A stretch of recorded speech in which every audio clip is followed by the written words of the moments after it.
sometimes we're taking a poverty mentality into a wealthy environment. Mm. And so once you break the cycle of poverty, because survival has its heaven and has its hells, but Yes.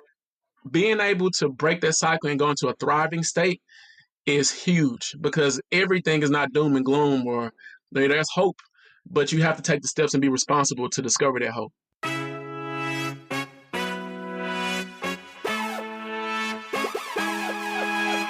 Welcome to Blackxecutive Podcast, where we share inspiration and actionable advice for Black creatives going pro.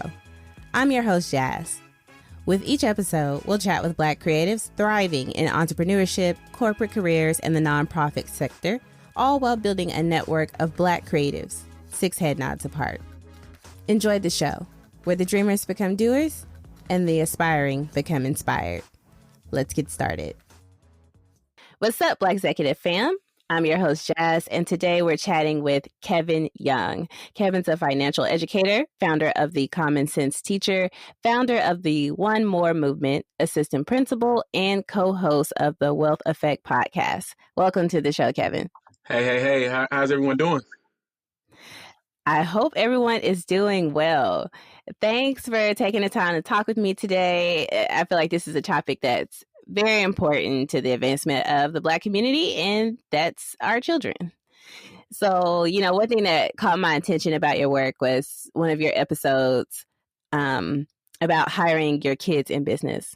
And I think that there's a lot that we as professionals, and especially professional creatives, can learn about how to cultivate creativity in our children and how to also teach the entrepreneur side of business instead of teaching them to only be employees. Absolutely. I agree wholeheartedly. I remember when my journey first began, I actually used to work for the government, the Social Security Administration, exactly. And I would watch people retire into poverty, and I kind of wanted to find a way to pass down that generational wealth. I know it's a term that people use, lightly or loosely, Yeah. but they don't really understand what that means from a building standpoint. Building generational wealth is a lot more different than just saying it. Right. Yeah, that's so true. Like, and there, I feel like there are certain words from a financial sense that have almost become like buzzwords that people throw out there and don't really fully understand what that means and what it means to do that. So hopefully we can get a few of those questions answered today with your expertise. We can most definitely. So can you talk to us a bit about your background and how you entered education? So my story about the Social Security Administration was actually where it all began. I worked for the government, watched people retire into poverty. I was going to get my master's in social work at the time to be more of a good public servant. But also at the time, I was actually like a youth mentor. So I was kind of doing everything at one time, but I realized that my impact on kids was a lot more greater than it was on adults. And so that entire journey with the One More movement and really connecting that was watching people retire at the Social Security Administration. I made the decision to quit my job and go 100% into, teaching and educating people about financial literacy. Okay, so it was really interesting seeing people at the end of their career, at the end of their earning potential coming close to it, and then saying, okay, let me go back to the source. Let's go all the way back and see if I can fix it from there. Yeah, because I realized that working with adults can be difficult because adults are set in their ways already. Typically, I mean, you have people that can't change. I don't want to, preach a narrative that adults can't change. Yeah. But it's a lot more easier to pour into innocence than it is into ignorance. Yeah, I totally get that. And we've heard that, that in the past. And it's almost, like a mantra, the children are the future and all this. You have to correct things in our society by starting with the youth. So that makes sense. What was it about working with kids? Like, I know you kind of want to start at the source, but I feel like it's a gift to be able to work with children in that way because everyone cannot do that. I am limited in that space. It's not a gift of mine. So what was it about kids and like the particular age groups that you work with? Like the age groups I started working with was like middle school and up. So you had to be like 13 and 13 to 18. And they understood my language. Language is how your spirit communicates with other souls. And so I really, really found that I could communicate a lot easier and a lot more effective with children than I could with adults. And I still had impact in the adult side. I don't want people to think that I don't work with adults, but Mm-hmm. it's something about working with kids and seeing their eyes light up when they have that aha moment, like that moment that they got it. Mm. And so that was the basis for me working with kids, was really that aha moment in their eyes where it was like, I actually got it. I understand. Teach me more. And so their Mm-hmm. desire to learn more was probably a driving force. Mm. Okay, so when you work with kids, do you also go into like a heavy financial education with them, or do you stick to more general topics? No, no, no, no. I have no, I give kids everything. So Mm-hmm. when I left the Social Security Administration, I had started my program, and some of my first beginnings was actually my program was in high schools, and so I was doing high school visits and also partnering with other like accounting firms and accounting programs in other states to teach Mm. financial literacy. I looking back, one of my first and I haven't thought about this for years. One of my very first connections was with, I don't know if people know the Koch brothers, but they have a program called Youth Entrepreneurship, Youth Entrepreneurs, all the way in Kansas, I think. I can't remember back, but it's Kansas, Missouri. And that was like my first opening to working with kids. And I realized Mm-hmm. this: kids need games. And so the way you teach financial literacy to kids is you make it one big game. And that has been Mm. so effective. No matter if I'm in Kansas, Missouri, or Arkansas, kids are kids. And so they were receptive to it. They learned, and then we did our assessment at the end, and they caught on to everything. And so I was like, this is the method or the process to build that financial literacy into our youth. That makes sense. I mean, and you see games like Monopoly, which has been, of course, hugely successful, Mhm. that is supposed to teach a certain degree of financial literacy. And you even see, is it Robert Kiyosaki who has the Yeah, game? he does. Yeah, He does. yeah. It's a fun game. I just the issue with those games is they're not created, nor do they use the jargon or the words that's conducive to Black people. And Mm, so, and so I was like, in order for this to grow the way it is, I have to speak, of course, the language. And so that hmm. was very effective. And also millennials, like we have a different language too. So Yes. those combined speaks to the next generation. So that was like I guess the foundation that I decided to go with, because not only do we need the games, but we also have to be relatable and speak the language of our kids. Yes, you are speaking to my soul right now with this language, because that's the writer in me, and I feel like I'm always preaching, like be it work or with my freelance work, personal endeavors, about speaking to your audience in language that they understand. Facts. It's so Facts. important to be able to effectively communicate. Absolutely. And so it's important. And I feel like my background, me being from where I'm from, really carries into every negotiation or financial literacy program or educational class that I do. Because Hmm. kids, one thing about kids that I notice is that they have to trust you. And kids can see the truth Hmm. in adults a lot faster sometimes. So Mm. if they don't really fool with you, they're not gonna fool with you. Yeah.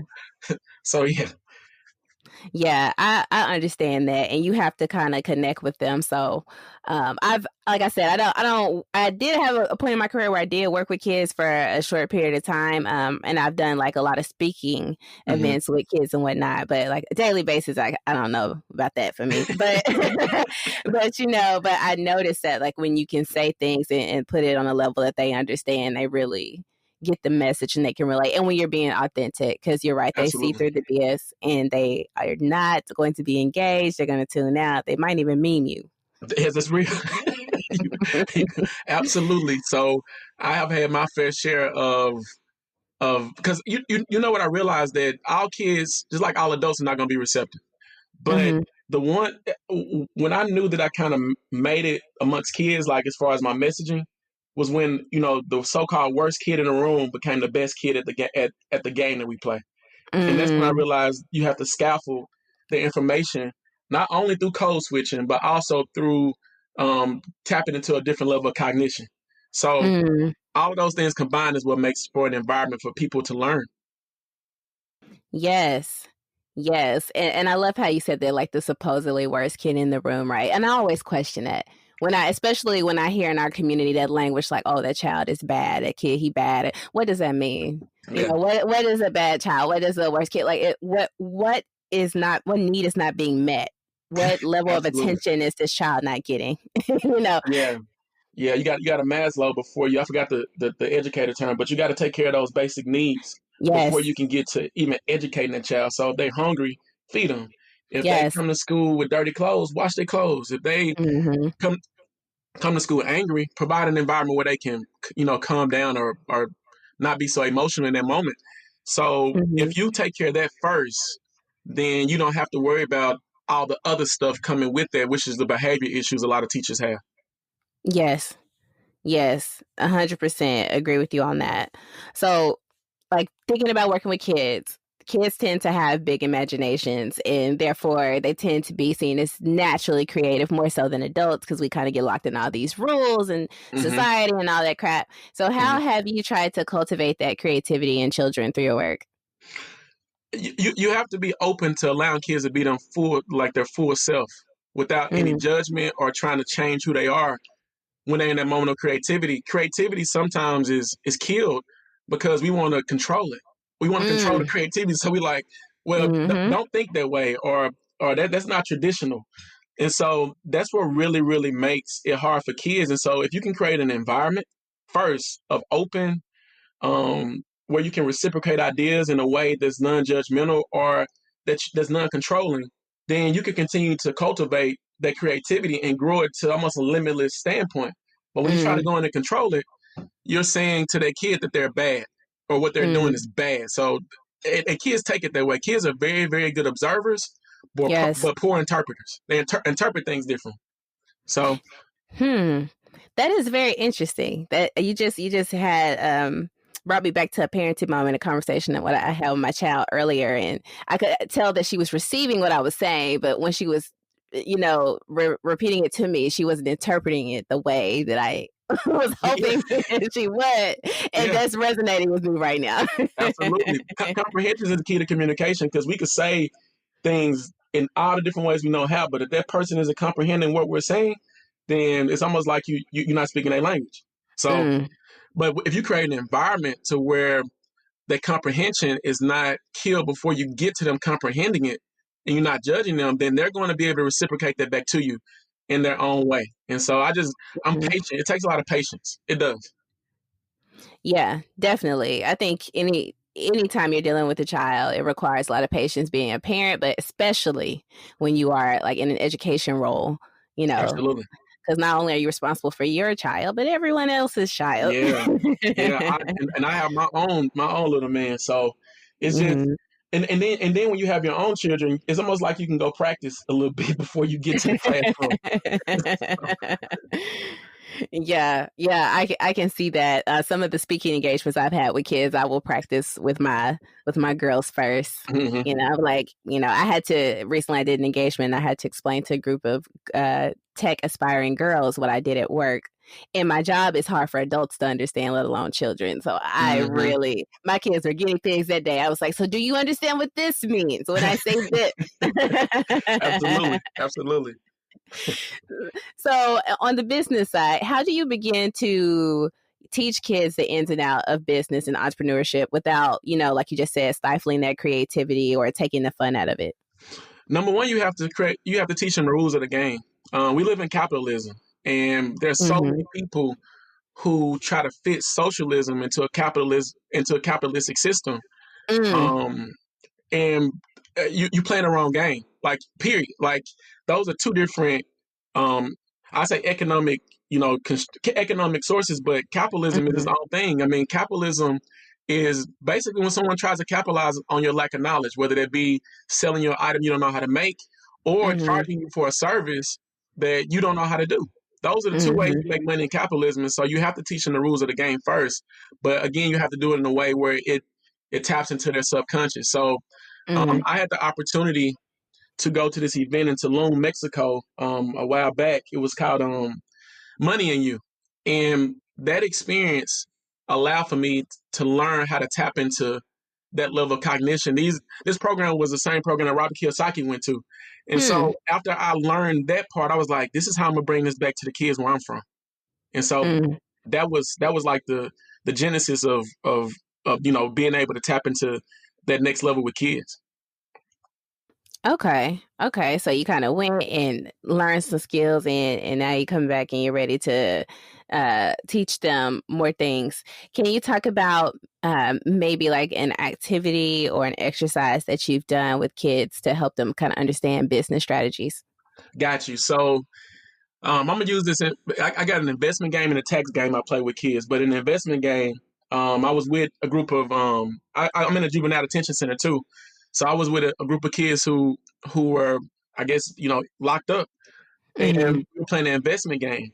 And so with the investment game, what we do is we'll take like different things and attach it to like an animal.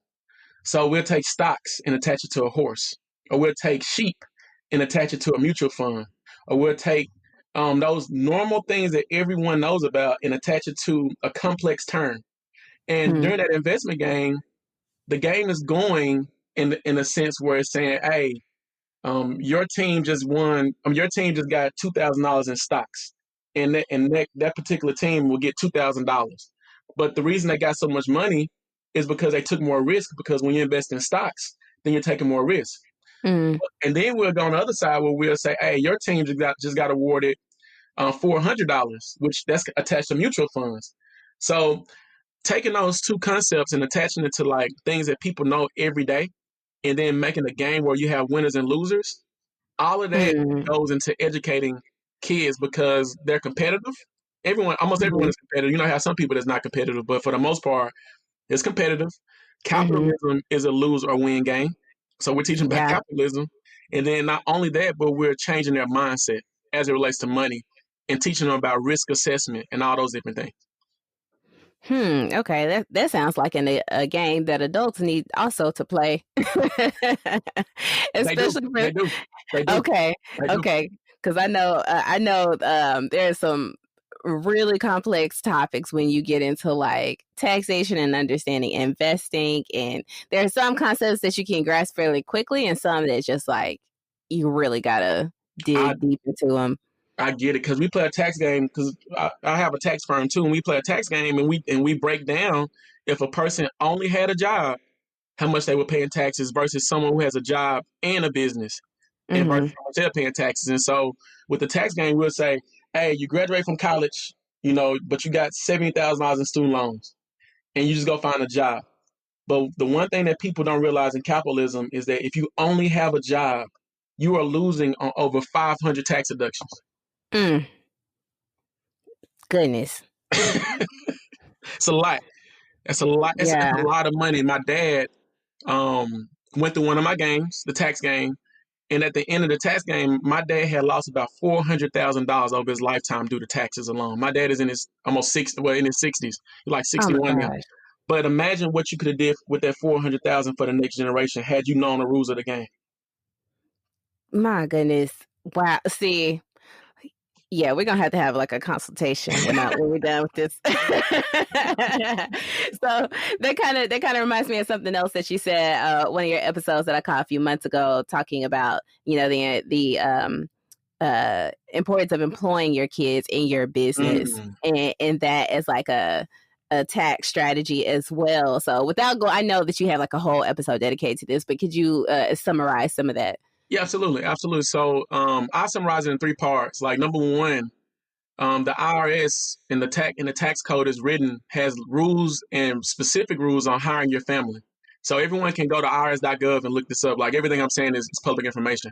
So hiring your family, you actually can hire your family and also take a tax deduction of up to $12,000 without having them, pretty much report their taxes and have to pay taxes on that. So the first thing I tell people to do is, again, know the rules. Number two, when you hire your children, give them a job title. Don't just hire them and be like, well, you're just going to sweep floors. No, when someone sweeps floors, they have a certain title that comes with that. Or when someone creates social media posts, there's a title that comes with that. Or when someone answers the phone and or types of documents. It's a title that comes with that. So give them a job title and job description because you want to do everything legally, morally, and ethically. Mm-hmm. So that's number 2. Number 3, really, really, really, and this is so important. Get your mindset around building wealth from jump. Like building wealth is not a sport or it's not something that you can do just when you feel like it. It's an everyday game because think about it. In the morning when we get up, these huge companies are saying it's game time. I mean, I'm going to market to you. You're going to come to my store and buy. But you have to wake up with that same mentality and say it's game time. I have to protect my assets. And so get in the mindset of building wealth. Wow. Now that's something. And you're right. When you wake up in the morning, you turn on that phone, notification, nonstop. Yeah. Buy this, engage with this, read this, even free information. You want to realize if there is no product, you are the product. And before the social dilemma, you should already know that. So absolutely. You got your eyeballs on something, somebody's tracking that, and they're shipping up those analytics to somebody so that they can buy them. Facebook been doing it for years. Like Facebook, I'm a tech person. I'm an assistant principal, but I'm also like the assistant principal of our virtual school. Oh, okay. So understanding Facebook algorithm is when you see it from a tech person standpoint, you're like, man, y'all literally just made these people want this item because y'all got everything y'all needed to sell it to them. Yes. Absolutely. I'm in the industry, so I know exactly what you're talking about.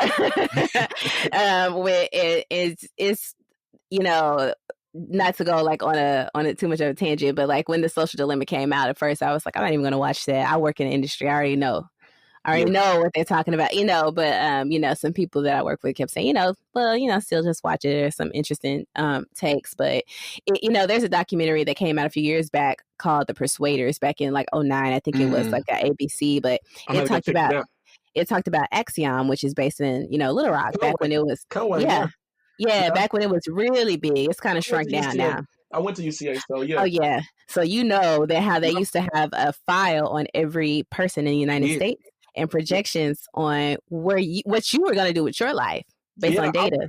I remember reading an article when I was at UCA. My instructor told me this about Target and how they could almost predict when a woman was pregnant. Yes. And would give you the news with the mail that you pregnant before you know. Yep, it's crazy, but that's the world we live in. And I think that's why podcasts like this are important, is to tell the truth about the industries that we both from. Yeah. And not do it in a way that's gonna try to hide anything, but be transparent and let people make their own decisions. Exactly. And I think that's the thing, and I can't think of the other documentary that came out. To my listeners, I'll post it in the show notes, but there's another one that came out maybe 2 years ago. No, maybe a year ago, that also talked about, the fight for that transparency, just to say like, hey, we know you have all this data on us. We just want to see the file. Yeah. I just want to see the file of information that you have on me. Tell me what's going to happen in my life, since you know. A good show to see that in real time for me has been Persons of Interest, and that guy on there, he took every data point that you get from I guess on different sites and different things that you look up, and he did it to us. I'm gonna save your life in a sense. So it's a good show.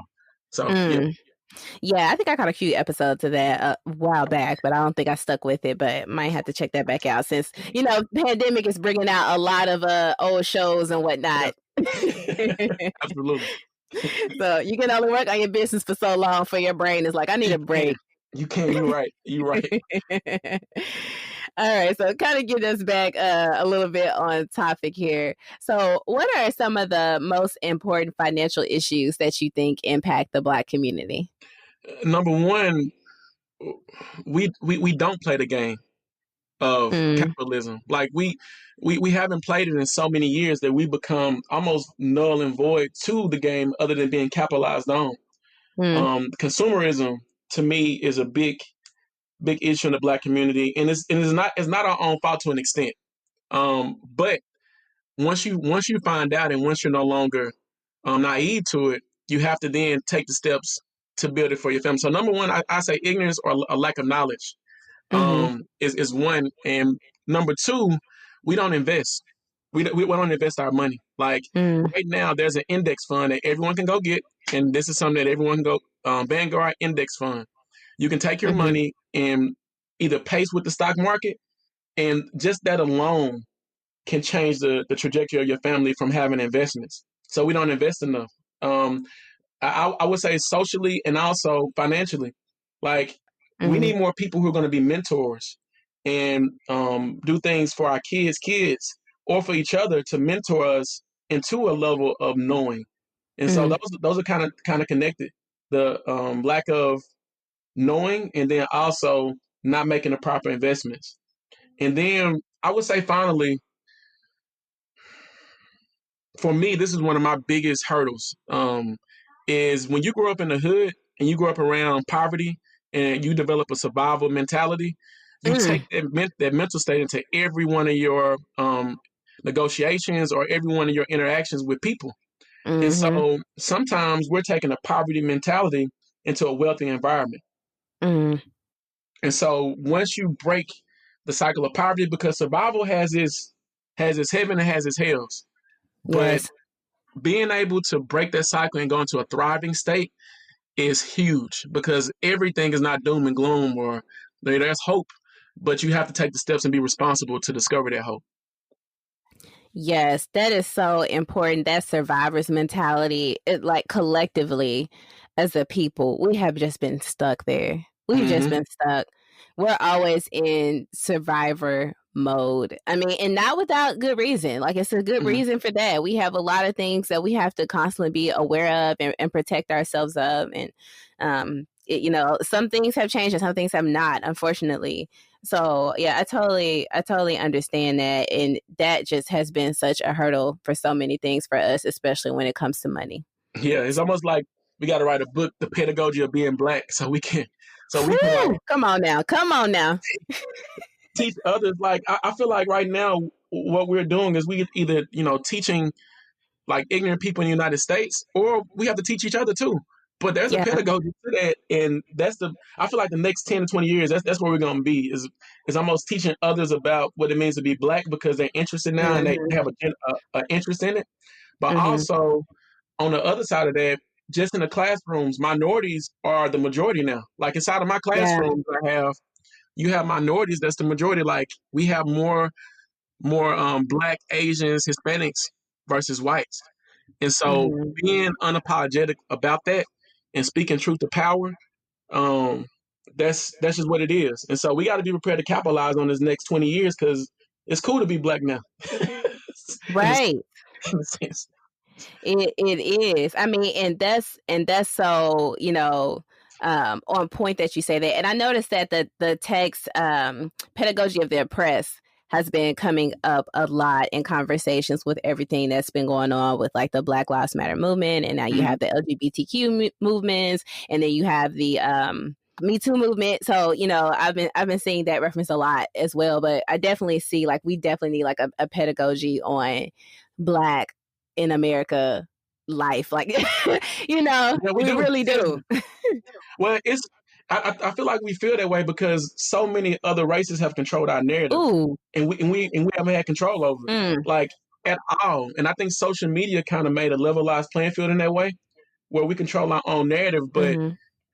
because of the stuff that we go through in poverty, we're destructive sometimes in our nature, because it's all we know. Yeah. But we have to learn how to build. We have to learn how to build each other up and build our community up.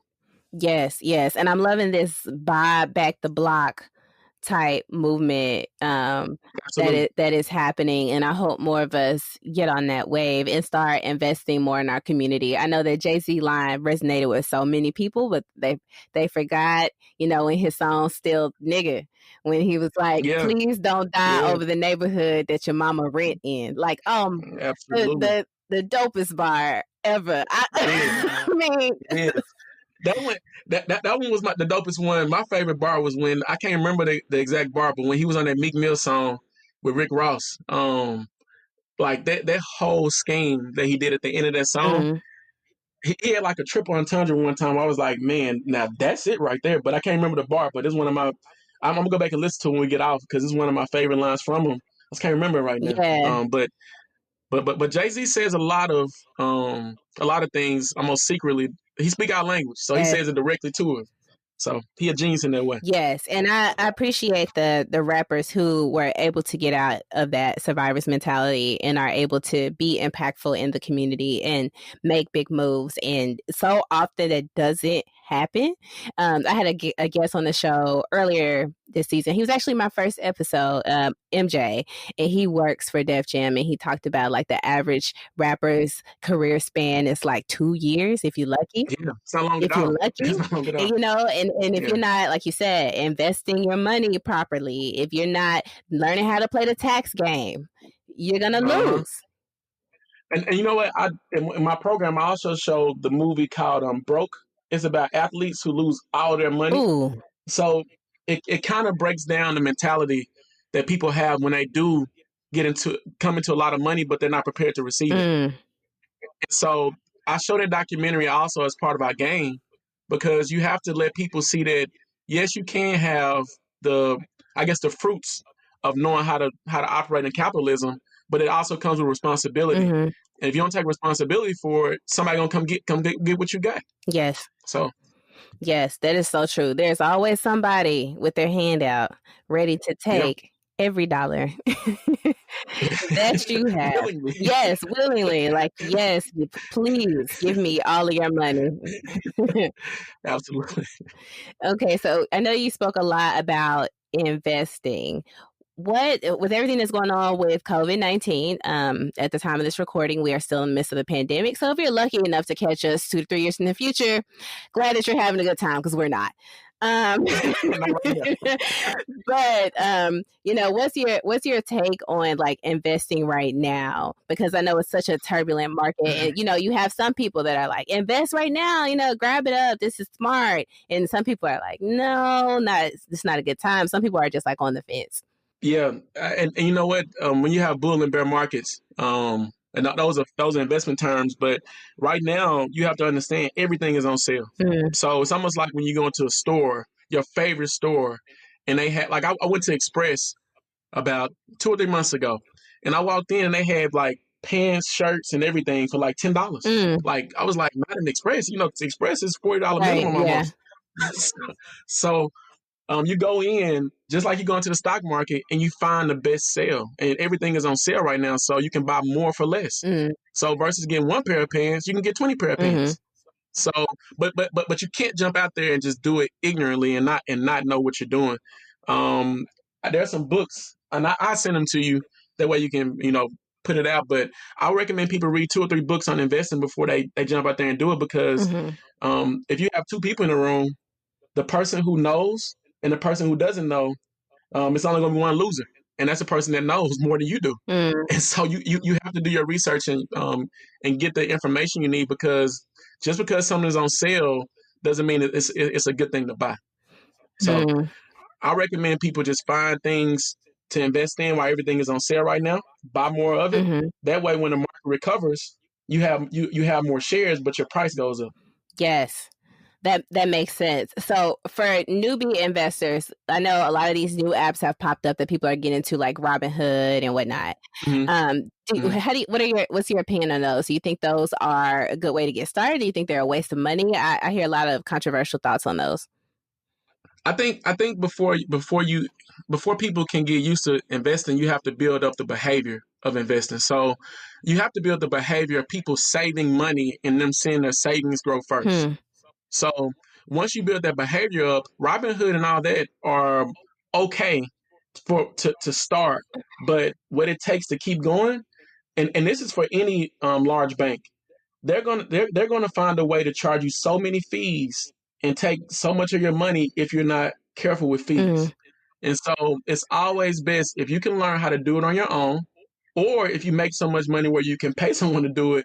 I recommend those 2 things, because Robinhood and all those, they're going to charge you a lot of fees. And so you have to understand what those are. I think you get dividend statements. I think some of my tax clients get dividend statements from Robinhood, but you're not going to get a high return because you're not taking much risk. So 1 or 2% is not ideal, because you can get that in a savings account at a bank. But learning and teaching someone how to get 10 or 12% is a whole lot better, and that's how banks make their money. That's how banks make their money. You go in and you put, you know, $20,000 into a savings account. They give you 1% on that, and then they turn around and find ways to create larger percentage for themselves, such as loaning it out to other people, charge them higher interest rates, or even do something called what's called fractional reserve lending, where for every $1,000 you put in the bank, they can lend it out up to 10 times. And so that's the part that people don't understand, is that there's someone playing with your money, but are you making money from them playing? Man, look, if that's not enough for y'all to want to go follow him on every single platform to get this knowledge, I don't know what to tell y'all. Stay tuned towards the end, because we're going to plug all of his handles so y'all can follow him. Well, thank you. Because I'm like, wait, we need to talk. All right, so and I gotta say that I am not a financial advisor. I have to say that because you can get in trouble that way. I chose to be a financial educator so I can speak this truth without having the implications or the responsibility that some of my friends have because they're financial advisors. So yeah, and that's the question I was going to ask you, if you are actually a financial advisor. So very interesting. Do you recommend that everyone have a financial advisor? I know some people say you should. Some people say only if you make a certain amount. What are your thoughts about that? It depends on that individual, because I know there's some people out there who can do their own advisement, or advise for themselves because they have the mental capacity to do so. Not saying that people, if you don't have the mental capacity, but I feel like some people should do it themselves. I know I have over the years. I learned everything from zero. So I went through all the bumps in the road, lost money, take risk. Even in business, I've lost money, but I feel like if you can do it for yourself, you can check the checker. And what I mean by that is if in the beginning you can self-educate yourself, when you do go get a financial advisor, they won't take advantage of you. The biggest problem with most people going out and hiring a financial advisor is they don't check the checker. And you have to check him and create some type of internal control. But if you don't know what he's doing or she's doing with your money, then how can you check them? Yeah, and I think that's always been like a concern of mine. I've had a financial advisor in the past and was like, what do I know what you're doing with my money? Because I know a little bit, I don't know that much. That's why I need you. So yeah, I'm like, let me go back. Let me go back to the gate and see what I can do by myself. The biggest piece of advice I got from a financial advisor and from some of my financial friends was that always look at your return on investment. That's really all that matters at the end of the day. What are you making off your money? What's that percentage rate? If it's 8% or less, you probably need to find another advisor. That's all I'm gonna say. Yeah, I say checking ROI is important for every single thing that you do. If you are not getting a return, even when it comes down to, like, I know this is a Creative Center podcast, when it comes down to your art, if you are putting out art for the sake of creating art and you're not looking to just monetize, you just want to put it out there, what are you getting in return? Are you getting an emotional investment? Are you being emotionally fulfilled? Do you feel like you're giving back to the community? Like, what are you getting back in return? So if it's just draining you and you're not getting anything financially, you're not getting anything emotionally, what are you doing? And you know what? That's why I feel like it's good to have a good team around you. In that way. Because I realize that with creators, I'm a creator in the educational space, but a lot of times with creators, we just live to create. Yes. Like, we just want to create. So we don't think about anything else but creating, and we got to have that balance with someone that says, no, you need to be compensated from an energy level or from a financial level for your creation. Yes, and that is literally the premise from which this podcast is based. Literally what I thought. I was like, I know so many creators, and I'm a creative, and we want to do this, we want to do that, we want to create this art, we want to do all of this, and we want to show the world, but are you monetizing it? Are you maximizing it for the best return? So, and I feel like a lot of us, we will get into a career doing something else and then create on the side. And then always be torn because you hate your career, and you want to create. It's like you can make your career your art, your work. You can. I agree. I agree completely. Because that was actually how I got in education. I was doing my programs on my own before, and I went to a library, and I saw a fellow creator at a library, and I was like, I'm just gonna go talk to her. So I went and talked to her. I was like, what do you do for a living? Just random. This was random. Almost like that Nipsey Hussle scene where he talked to the guy who is in technology. I can't think of his name, but that guy's freaking smart, like a genius. But you just go. Sometimes your soul is pulling you to a person Mm-hmm. in that way. So I just went to ask. I said, "What do you do?" And she said, "I'm a teacher." And I was like, "I want to become a teacher." And Mm-hmm. she gave me a step by step way to become a teacher. And within a week, having no teacher certification, having no experience being a teacher, I landed a job at a school within a week. Wow. So it's almost like when you're in alignment, everything works out for your best interest. Yes. Get in alignment. So important. So important. I'm not going to get on my spiritual stuff today. Listeners know I get all on chakras and the energy and all Me too. that. Me too. I'm holding one of my crystals right now. Right. Look, I need to start putting one next to me when I'm recording. I need that. Especially recording after work sometimes the energy kind of low. I need that boost. Man, I'm already knowing. Yeah. I'm already knowing. All right. So as we get ready to wrap up, I know one thing we've talked about is financial freedom. And we hear that a lot in pop culture. It's almost become a buzzword.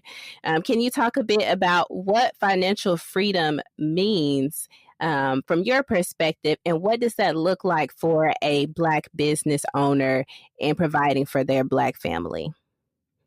I want to give people numbers, and I'm gonna answer your question with like what it means to have that feeling too. Mm-hmm. So from a number standpoint, and everybody can go look this up. At a certain number, you stop getting the feeling of joy with money. And that number in America right now is between $75,000 and $80,000 a year for a person. Mm. That means that you can get up, you can go, you don't have any worries about not being able to eat, not being able to kind of go get the car you want to get. Your lifestyle can be fully realized for most people at around $80,000. Mm. So I want to that's been a study that's been done over years.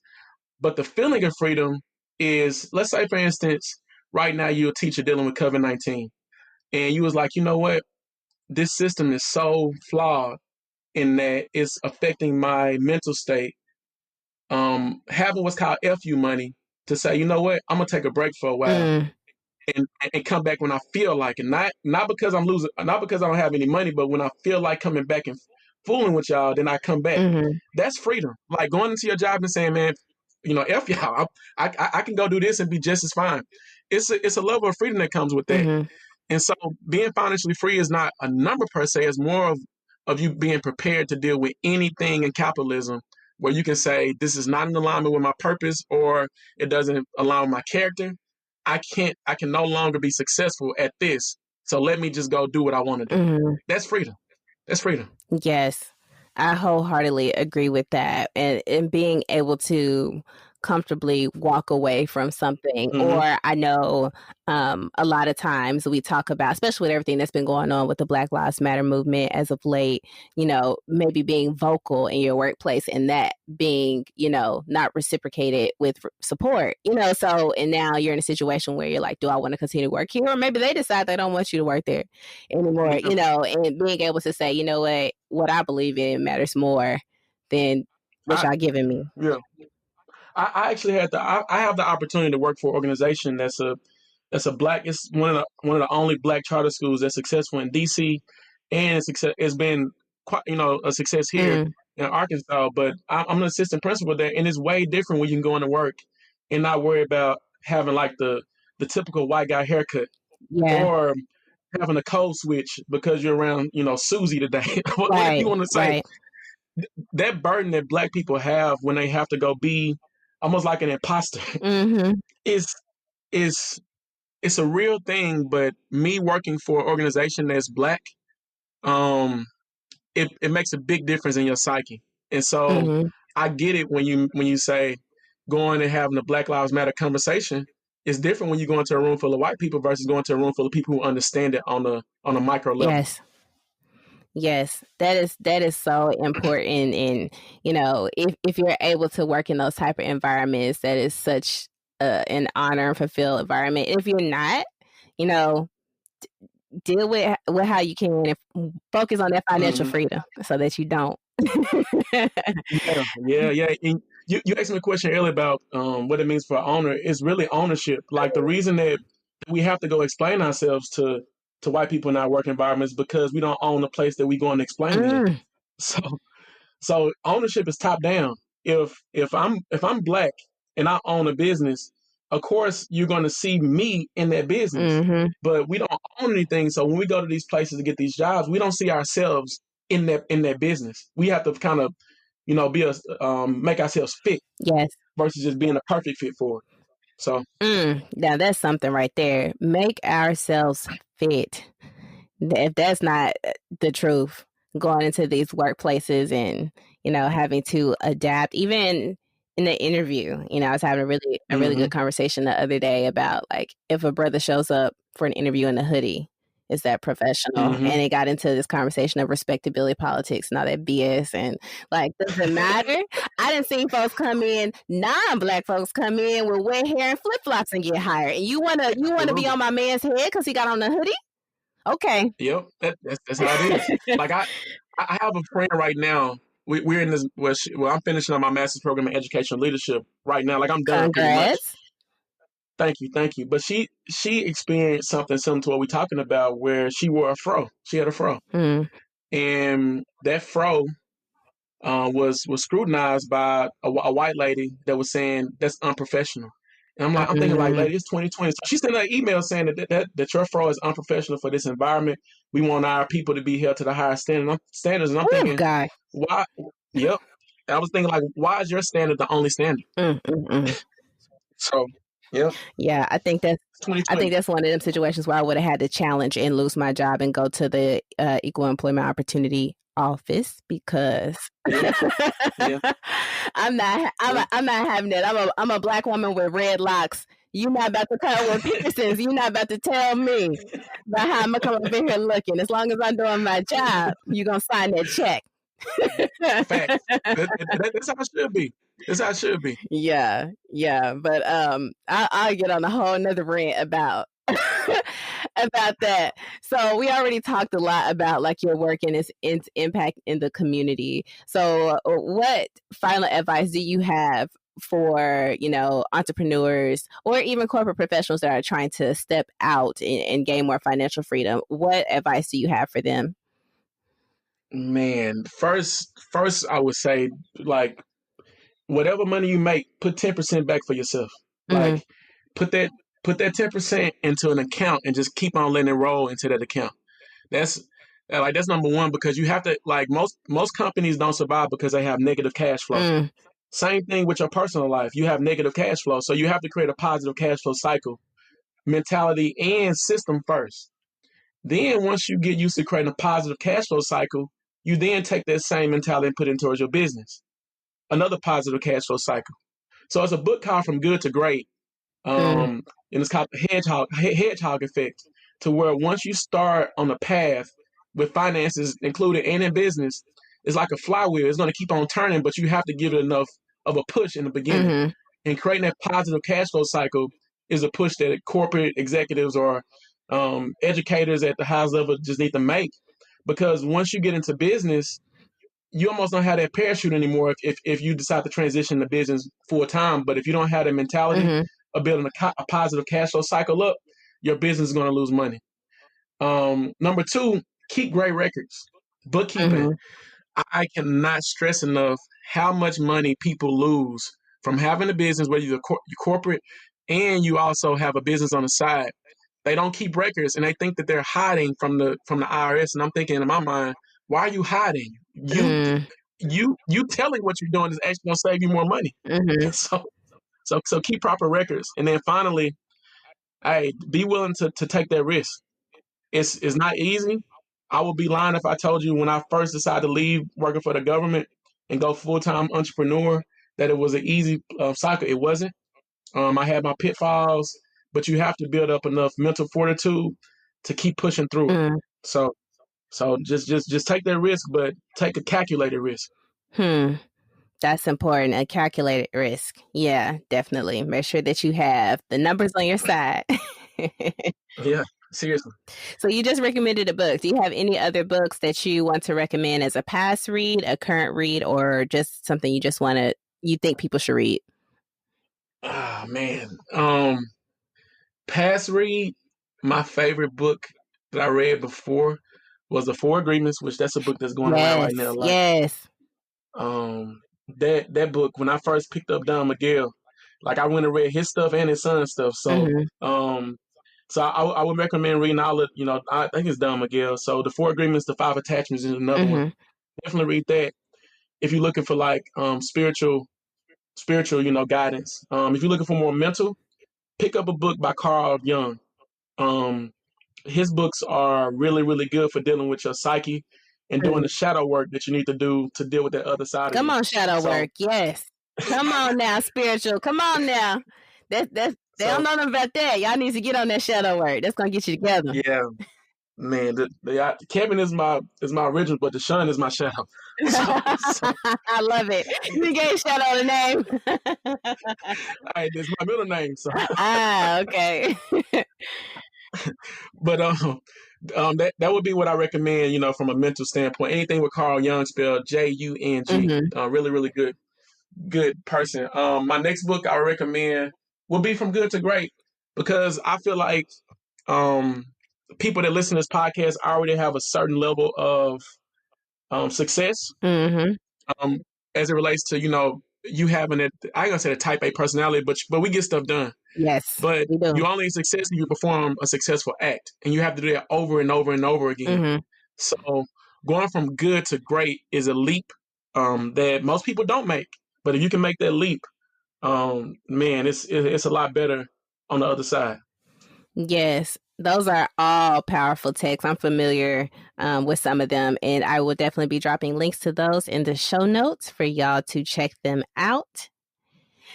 Oh, one more book. I think it's Human Behavior by Robert Greene.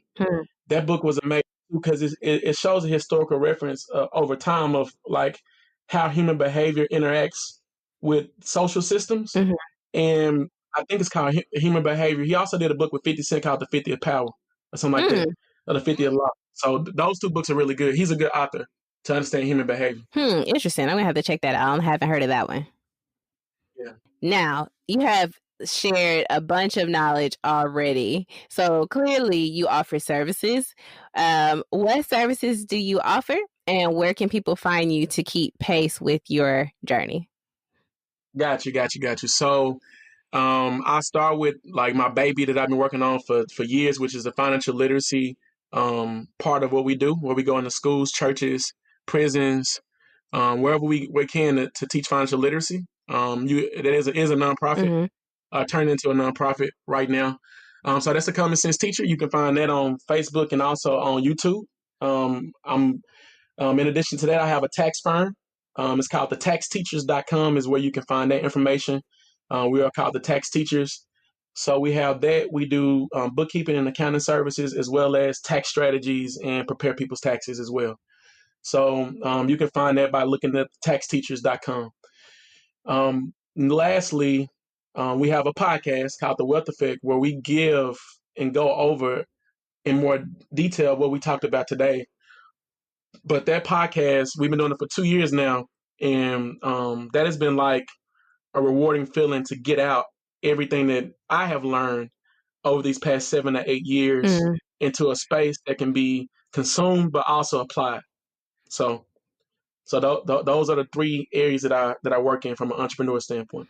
Yes, that's so important. Just getting it out there to be consumed and applied. I totally feel that, and I know even when I started this podcast, I was kind of like, I'm still in the middle of my career, and there's a lot I'm still learning. It almost gets into that. You always feel like, I think if you are a lifelong learner, you never feel prepared. You always feel like you need to continue learning more and more, and you should, but at some point you need to start sharing what you've learned with other people if you're called to do so, if that's a part of your calling. The last part you said about calling, like I ran away from mine for so long, but it wasn't until I embraced it that things started working out in my life that was meant to be. But you have to embrace that calling, and when you call, you can't hang up the phone. You got to answer, because I hung up the phone a lot of times. I was like, nah, I'm good.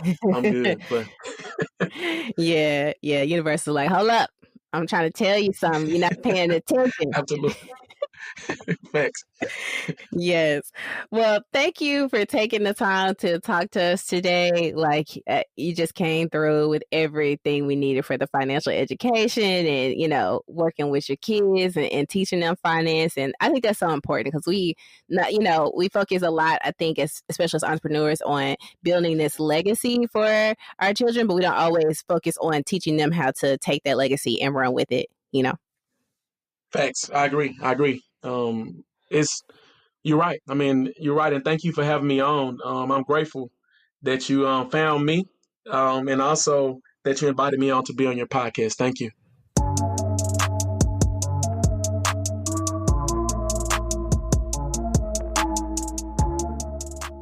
Wow, what a great episode for financial education. Kevin dropped a lot of information on us about the importance of being financially literate, not just as an adult, but also starting with your kids. So I'm going to hit you with 5 key takeaways that I learned from today's episode.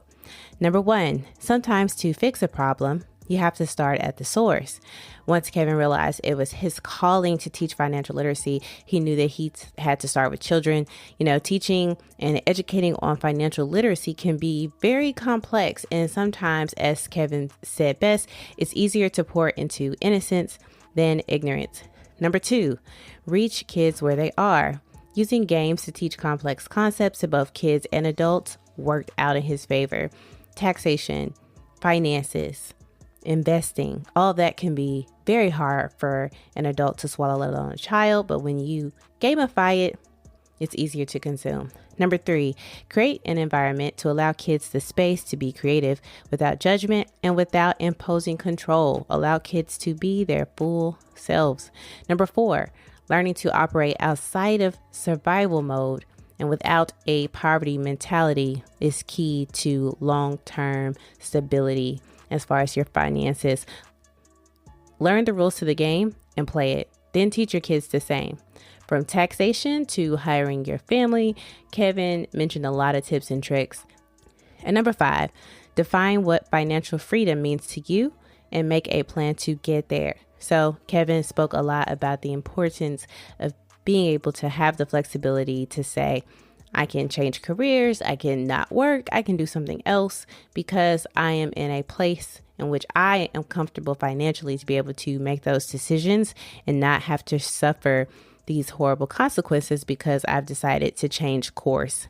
So those are my 5 key takeaways for today. I hope that you learned a lot from this episode. Please, please, please follow Kevin for more great information on this subject. I feel like we could, of course, turn into a podcast as he did. That's all I have for today. Thanks for tuning in. As usual, make sure that you leave a review on blackxecutive.com or Apple Podcasts. Share it with a friend. And until next time, keep aspiring to inspire. Thanks for listening to another episode of Blackxecutive. If you enjoyed listening in on this convo, leave a review on Apple Podcasts or wherever you found us. Follow us on Facebook, Instagram, and Twitter at Blackxecutive. Have something to add to the conversation? Visit blackxecutive.com to leave feedback, and your thoughts could be featured on a later episode. While you're there, pick up your exclusive Blackxecutive gear and rep the culture. And spread the knowledge. If you know a Black creator trying to go pro, a corporate mogul looking to advance, or a cousin that's always hustling but never gets an idea going, drop them a link to the show. Until next time, keep aspiring to inspire.